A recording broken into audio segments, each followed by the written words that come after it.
Hey, I just got off the phone with my cousin, man, but I don't know. Maybe it's just me. Y'all let me know.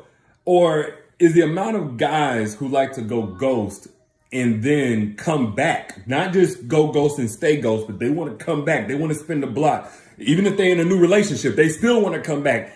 Is that type of guy on like the rise or at an all-time high or something like that? Because that's not just her. Like 50% of the DMs I get is from some type of situation like this. Anyway, me and her got to talking in DM. Then we hopped on a phone call. And I ain't going to give all the details and stuff like that. But basically, she asked me what is going on in the man's mind whenever he cuts you off. He doesn't want to answer the phone anymore. You know, y'all were kicking it. Y'all were cooling. Y'all were dating. He was telling you this, that, and the other about y'all future. Then poof, be gone.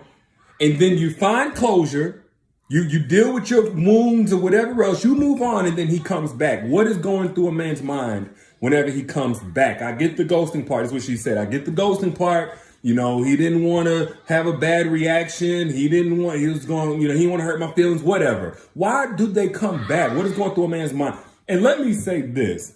I've talked about ghosting before, so I'm not going to go too far in depth with that. But when a guy want to ghost you and then come back, there's a few reasons why. The first one is he's just doing it for sport. And this is like the most immature, lowest level type of man. Well, second lowest, and I'll get to the lowest in a second. But this is the guy that has little to no regard for your time, your energy. Basically, in his mind, he ain't got nothing to lose. Let me hit her up because I'm curious or something reminded me of her. I ain't got nothing to lose if she don't hit me back, if she blocks me. I'm just curious. I just feel like messing with I'm just bored, basically, right? So this is like the sports.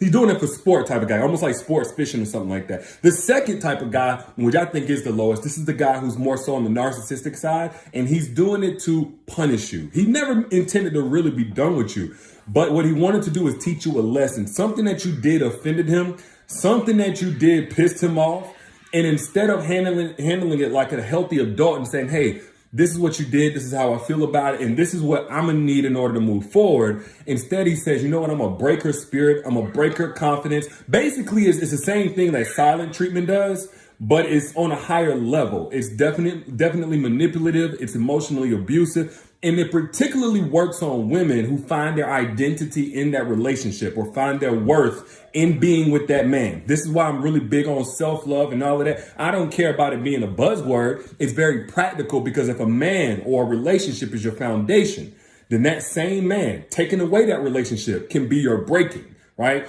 So the third reason why a guy will go ghost and then pop back up is because he's striking out.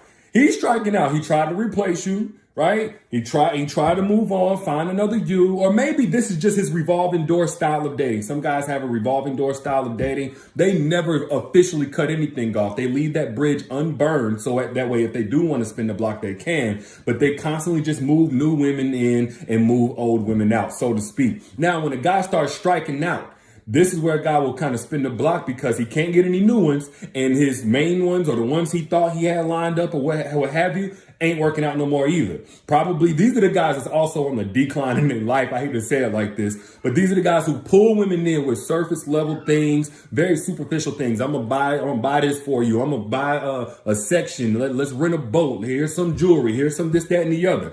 And then when that money run dry, they can't get those girls. So they try to spin the block with women who wanted them for more than that. And those are the same women that they burn those bridges with, essentially because they showed they didn't have much more to offer than that. And even what they did have to offer wasn't worth it. Now, the fourth reason is probably the last one. Very important, by the way. Why a guy will ghost you and they want to spin the block is because he's trying to normalize. He's trying to establish a pattern of being off and on, of being in and out, popping in, popping out. Now, there are some people that, you may have that type of friendship with, that type of understanding. Like, hey, we may miss a couple of months together, but we pick back up like ain't nothing, it's all good. It's understood, basically. What I'm talking about is a romantic level. There's investment emotionally. There's investment in vulnerability physically.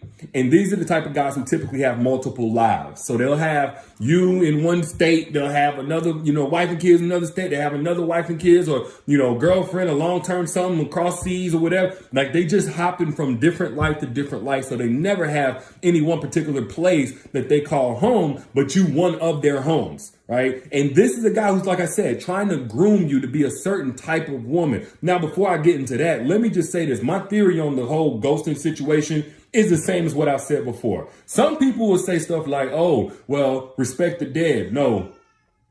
If a dude goes to treat him like the Walking Dead. I ain't saying shoot him, but kill that relationship. Whatever hope he got, kill it, shoot it. Just like, the Walking Dead or whatever, shoot it, kill all engagement. If you see somebody walk in your house right now, they clearly the Walking Dead or something happened, apocalypse or something, like, you ain't gonna sit down and have no lunch date or can we just link up and just talk? Can we just be friends? No, you gonna create distance. Just like you would with the Walking Dead, do that with him. You wouldn't go looking for love in a graveyard, right? Amongst dead people. So why would you go be open-minded to love or friendship or any type of relationship with somebody who wants to play dead? Let them continue to play dead. Leave them right where they at. Now, the reason why I'm going this hard on guys who ghost and all that kind of stuff, I've talked about it before. Sometimes I'm not saying there's never a legitimate reason, but the rule of thumb is what it is. And it's for this reason, because guys who go ghost, especially those who like to spin the block, they do this with a certain type of woman, and that's the waiter type of woman. Now, we've talked about the walker. We've talked about the merry-go-round. We've talked about the doormat. We talked about the fixer, the build. The waiter type of woman is typically the woman that is most susceptible to having her time wasted. And I want to really delve into this because I feel like a lot of y'all who have had your time wasted, you fell into this category, but unbeknownst to you. Now, how do you become the waiter type of woman per se? You end up being the woman that allows his sad stories as to why he was inconsistent, why he just disappeared with no explanation. All the sad stories, you allowed that to string you along for another round of the same BS. All my mental health, all my this, my that. It's funny. Oh, his mental health kept him from being able to send you a 4 or 5 second text message, like, hey, I don't see this moving on any further. Or, you know what? I'm not really feeling where this is headed. I don't know if I'll be back, but for now, just don't expect to hear from me. Mental health be bothering them and all of that. But mental health don't stop me from going on Instagram, posting captions, from being in people comment sections, putting hard eyes and all that kind of stuff. Anyway, the waiter type of woman is willing to hear out these sad stories or willing to hear out these dreams that's getting sold about, oh, baby, I'm sorry. It didn't happen like this, but I'm in the process of building something. I'm trying to figure this out and I want you to be a part of that. That's why I want to move forward. Or the type that will allow gifts be their pacifiers. That's the waiter type of chick. She's willing to take a bag. She's willing to take a necklace and leave that conversation where it's at and let bygones be bygones, so long as the price is right. Another characteristic of the waiter type of woman. And if you're this now, or if you've been this before, ain't no shame and no judgment. This is your call to make a change today. But the waiter type of woman will also argue back and forth over and over again, even after the deal has been broken, after the deal breaker, and sometimes after multiple deal breakers, continue to argue, which bewilders me.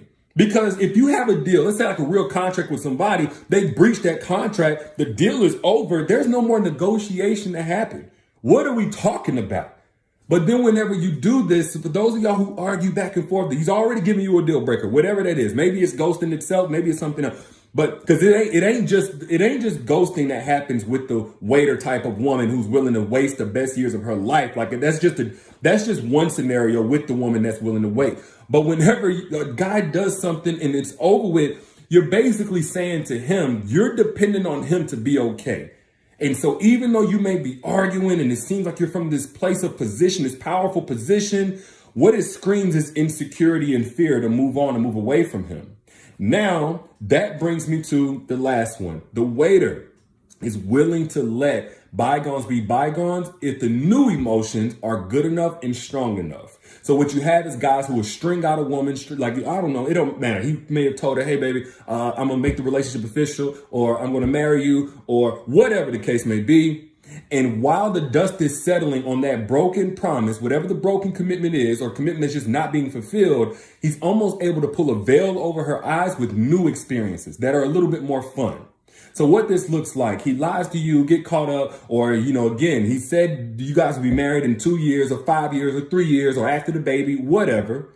And instead of dealing with that situation, instead, he stalls you out and now replaces those old negative emotions with new experiences. Maybe he takes you on a trip. Maybe he's a knight in white shining armor. Maybe he's doing massages and making you laugh and kiki-keying, and he's kiki-keying you right out of your standards. All he's doing is making new emotion take the place of the old emotion. And that's one characteristic of the waiting woman, the waiter type of woman that allows that to happen. She takes her eyes off the commitment, off of the crack in the pipe that caused the mess to begin with, and just accepts that little spill on the floor getting wiped up for now until the next time. But I don't want to make it seem like, again, that's the only type of way you got to be. Because every waiter that I know, every waiter type of woman that I know at some point has woken up and become what I call a walker. Now, she's not a runner. She's not a track star. She don't lead the moment, first sign of trouble. A walker is somebody that says, you know what? You're not going to have me stagnant. You're not going to have me in a spin cycle in circles, repeating the same old patterns over and over again. You're not going to drag me backwards. I am walking forward. Progress is my mission. If you're not equipped to come with me on this journey, going forward towards the best version of myself, leveling up in every way, then guess what? I'm moving on. And again, it's not a running type of situation. It's not. See, the runner is the type of woman that is so hurt, so broken. The first sign of issues, she's out. And I know some of y'all are like that. Now, I'm not mad at you if these are deal breakers when you're out. But if you literally like the first sign of fear, then that may be a matter of not being healed yet from the last relationship. But the walker woman says, no, I'm not leaving out of fear. I'm leaving out of intentionality. I'm leaving out of certainty for what I want, out of clarity for who I am. And if you can't take me again forward, financially, better spending habits, better saving habits, better credit score. If you can't take me forward spiritually, closer to God, closer to whoever it is that you call God, if you can't take me forward physically, if you're going to have me stressed out and can't sleep, can't eat, gaining unhealthy weight, losing unhealthy weight, if you cannot take me forward, you ain't for me. And I'm willing to continue on this journey by myself. Whether you want to be a leader, if a man this is a walker woman's mentality, that if a man is going to be in her life, whether he wants to be a leader, whether he wants to be a partner, that's the variable. That's the variable. The constant is that forward progress is the mission. That's got to be in the equation. Who she achieves that mission with, that's the variable. And this is why I harp so heavily on the evolved man, because he's the only one that's really compatible with the walker. In fact, evolved men love a woman that's willing to walk away from him and willing to walk with him as he goes forward. Because he's had some women that were trying to pull him back, have him in the spin cycle, merry-go-round, don't know what she wants. So he can appreciate a woman that's a walker. He's not intimidated by a woman who's a walker. He doesn't need a woman that's going to give him unconditional love. He's willing to step up and meet those conditions. The conditions that he would have to meet to love a woman properly are only going to make him more evolved as a man anyway. So the very thing that a lot of times pushes men away in general, for those of y'all who classify as walkers, you're the type that's like, yo, I'm progressing with or without any particular person in my life. That's the exact same thing that attracts an evolved man. And we went through that. I talked about this in detail on the free masterclass, Secrets to Making Evolved Men Crave You. And something so big. If you guys have not gotten access to those gems, people are saying that's my best masterclass I've ever done, but it's coming down soon. If you haven't gotten access yet, I pinned it in the comment right here. That link that you see pinned in that comment, click get access, register before it comes down so you can get access and all the gems. Again, it's free. Secrets to Making Evolved Men Crave You, where I talk about how to evaluate an evolved man and how to position yourself to attract multiple evolved men so you can choose the one that's right for you. But back to what I was saying. If a guy ghosts you and then he comes back, there is little to no valid reason why, outside of, somebody shot his mom, or, saying something crazy that you can validate. And even then you have every right to say, you know what, this time in your life isn't fit for me. There's no space for me in your life based on what's going on right now. And I require more in terms of capacity than what you currently have available to give. At minimum, you have to be willing to protect you. Protect yourself from inconsistency. Protect yourself from lies. Protect yourself from things that your intuition is saying, you know what, this ain't it. And it's like when it comes down to it, you have to be willing to protect yourself even when it feels like you're depriving yourself. Because a lot of times what you want don't deserve you, even if what you want would feel good if you had it. But those are just my thoughts. Share this right now. If you got anything from this conversation, share this. Do somebody else a favor on your timeline right now. Press that share button, press the like button, all that good stuff. Help it reach more people. And if you're in the market for an evolved man, Click the link. I pinned it right here in the comment. It's also in the caption whenever you back out. But get access to the free masterclass, Secrets to Making Evolved Men Crave You. Chase after you, pursue you, all that. Again, that link is right there pinned in the comment. Holla at y'all later, y'all. Be